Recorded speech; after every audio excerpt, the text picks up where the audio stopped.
आम इंसान भी आस्था की शक्ति को अपने अंदर समा सकता है। मैंने अपनी ही मूर्ति एक मंदिर में स्थापित कर दी, यहाँ तक कि उसे और अधिक दिव्य दिखाने के लिए मैंने अपने दादाजी की कब्र तक खोद डाली, उनके सोने के दांत निकालकर उन्हें पीस दिया और उस चूर्ण को मूर्ति में मिला दिया। लेकिन इतना करने के बाद भी मुझे लगा कि मेरी श्रद्धा अधूरी है, इसलिए मैं चुपके से एक बौद्ध मंदिर में घुस गया और बुद्ध प्रतिमा पर चढ़ा हुआ सोने का रंग खुरचकर अपनी मूर्ति पर पोत दिया, क्योंकि इस दुनिया में देवताओं का अवतरण हो चुका था। हर व्यक्ति किसी न किसी मंदिर से बंधा हुआ था। लोगों को अपने मंदिर में विराजमान देवता की पूजा करनी पड़ती थी, तभी उन्हें उसकी कृपा और सुरक्षा मिलती। लेकिन हर मंदिर में देवता नहीं होते थे, केवल वही लोग देवता प्राप्त करते थे जिन्हें देवताओं द्वारा चुना गया हो। और दुर्भाग्य से मैं उन लोगों में था जिन्हें देवताओं ने ठुकरा दिया था। इसलिए जिंदा रहने के लिए मुझे खुद को ही एक देवता बनाना पड़ा। मैं मंदिर की वेदी पर रखे मिट्टी के ढेले के सामने घुटनों के बल बैठ गया और लगातार अपना नाम पुकारने लगा। और फिर अविश्वसनीय घटना घट गई। वह मिट्टी का ढेला सचमुच मेरी शक्ल में बदल गया। इसके बाद मैंने महसूस किया कि मेरे दिमाग में केवल श्रद्धालुओं का चैट ग्रुप ही नहीं था, बल्कि मुझे अपनी मूर्ति की आंखों से भी सब कुछ दिखाई देने लगा था। और तभी मुझे एक और समूह में जोड़ लिया गया, देवता प्रबंधन समूह। अंदर सभी देवता बड़ी गर्मजोशी से बातचीत कर रहे थे। उनकी बातों से मुझे कुछ बेहद महत्वपूर्ण जानकारियां मिली। पहली, ठीक 1 घंटे बाद भयानक खतरा आने वाला था। दूसरी,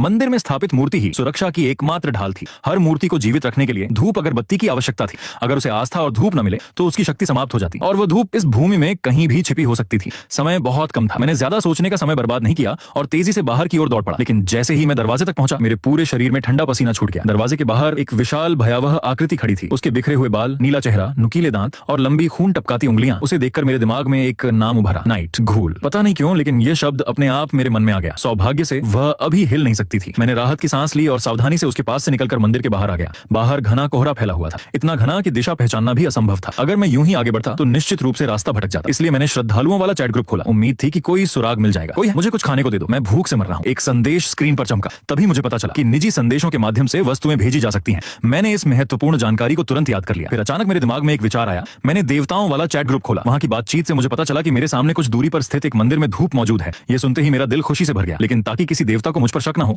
मैंने पहले इधर उधर देखने का नाटक किया और फिर उस दिशा में चल पड़ा। कुछ ही मिनटों बाद मेरे सामने सचमुच एक मंदिर दिखाई दिया। जैसे जैसे मैं करीब पहुंचा, मैंने देखा कि मंदिर के लकड़ी के दरवाजे की दरारों से लाल रंग का तरल रिस रहा था। हवा में सड़ांत की भयानक बदबू फैली हुई थी। मेरे मन में डर था, लेकिन मैं जानता था कि अभी डरने का समय नहीं है। मैंने गहरी सांस ली और पूरी ताकत से दरवाजे को लात मारकर खोल दिया। हालांकि मैं मानसिक रूप से तैयार था, लेकिन जैसे ही मेरी नजर जमीन पर पड़ी, मेरा शरीर कांप उठा। वहां एक सिरकटी लाश पड़ी हुई थी। मैंने घिन और डर को दबाया और पूरे मंदिर की तलाशी लेने लगा। कुछ देर बाद मुझे कुछ सामान मिला। 7 पैकेट एक्सपायर हो चुके इंस्टेंट नूडल्स, लकड़ियों का एक ढेर, एक लाइटर, एक खाली पानी की बोतल और एक जंग लगी फल काटने वाली छुरी। लेकिन सबसे जरूरी चीज, धूप, वह कहीं नहीं थी। मैंने फिर से देवताओं वाला चैट ग्रुप खोला। तभी किसी देवता ने हंसते हुए लिखा, हाँ हाँ हाँ, उसे शायद कभी पता भी नहीं चलेगा कि धूप उस लाश के पेट के अंदर छिपी हुई है। ये पढ़ते ही मेरी रीढ़ में सिहरन दौड़ गई। लेकिन अब पीछे हटने का सवाल ही नहीं था। मैंने मन ही मन कहा, जो होगा देखा जाएगा। फिर मैंने गुस्से का नाटक किया, जैसे मुझे धूप न मिलने पर बेहद झुंझलाहट हो रही हो। मैंने छुरी उठाई और लाश पर ताबड़तोड़ वार करने लगा। फिर ऐसे दिखाया जैसे संयोग से मुझे उसके पेट के अंदर छिपी धूप मिल गई हो। लेकिन अफसोस, उसे कभी पता नहीं चला कि लाश के नीचे की नरम मिट्टी में एक और बड़ा रहस्य छिपा हुआ था।